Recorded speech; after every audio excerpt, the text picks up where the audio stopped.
గురు బ్రహ్మ గురు విష్ణు గురుదేవో మహేశ్వరః గురు సాక్షాత్ పరబ్రహ్మ తస్మై శ్రీ గురవే నమః. ఈ శ్లోకం అందరికీ తెలుసు, కానీ ఈ శ్లోకం ఎలా పుట్టింది, మొదట ఎవరు పలికారు, ఎందుకు పలికారు, దాని వెనుక ఉన్న కథ తెలుసుకుందాం.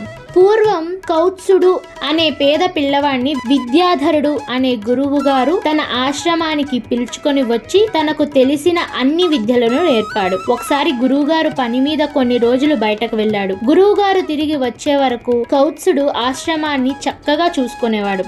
గురువుగారు తిరిగి వచ్చిన కొన్ని రోజులకు కౌత్సుడు చదువు పూర్తయింది. కౌత్సుడిని తీసుకువెళ్ళడానికి తల్లిదండ్రులు వచ్చారు. కానీ కౌత్సుడు తాను గురువుగారి వద్దనే ఉంటానని, ఇంటికి రానని ఖరాఖండిగా చెప్పాడు తల్లిదండ్రులకు. వాళ్ళు వెళ్ళిన తర్వాత గురువు కారణం అడిగాడు. అప్పుడు కౌత్సుడు ఇలా చెప్పాడు, గురువుగారు, మీరు కొన్ని రోజుల క్రితం బయటకు వెళ్ళినప్పుడు మీ జాతకం చూశాను. మీరు సమీప భవిష్యత్తులో భయంకరమైన రోగంతో ఇబ్బంది పడతారు, అందుకే మిమ్మల్ని వదిలి వెళ్ళను అని చెప్పాడు. కొన్ని రోజుల తర్వాత గురువుగారికి క్షయరోగం వచ్చింది. ఆ కాలంలో క్షయకు చికిత్స లేకపోవడం వల్ల కాశీకి వెళ్లి దాన ధర్మాలు, పుణ్య కార్యక్రమాలు చేయాలని గురు శిష్యులు కాశీకి వెళ్లారు. గురువుగారి రోగం చూసి కాశీ ప్రజలు వీళ్ళను అసహ్యించుకున్నారు. కానీ కౌత్సుడు గురువుగారికి సేవలు చేస్తూనే ఉన్నాడు. ఎంతో మంది గురువుగారిని వదిలి వెళ్ళమని చెప్పి సలహా ఇచ్చినప్పటికీ కౌత్సుడు మాత్రం గురువుగారిని వదలలేదు. కౌత్సుడు గురుభక్తిని మెచ్చిన త్రిమూర్తులు అతన్ని పరీక్షించాలనుకున్నారు. మొదట బ్రహ్మ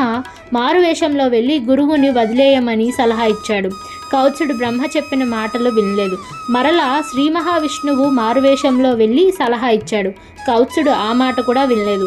చివరికి పరమేశ్వరుడు వచ్చినా వినలేదు. మెచ్చిన పరమేశ్వరుడు ఏదైనా సహాయం కావాలా అని అడిగాడు. మరెవ్వరూ గురువుగారిని వదిలేయమని సలహా ఇవ్వడానికి రాకుండా కాపలా కాయమన్నాడు. అతని గురుభక్తికి మెచ్చిన త్రిమూర్తులు ప్రత్యక్షమయ్యారు.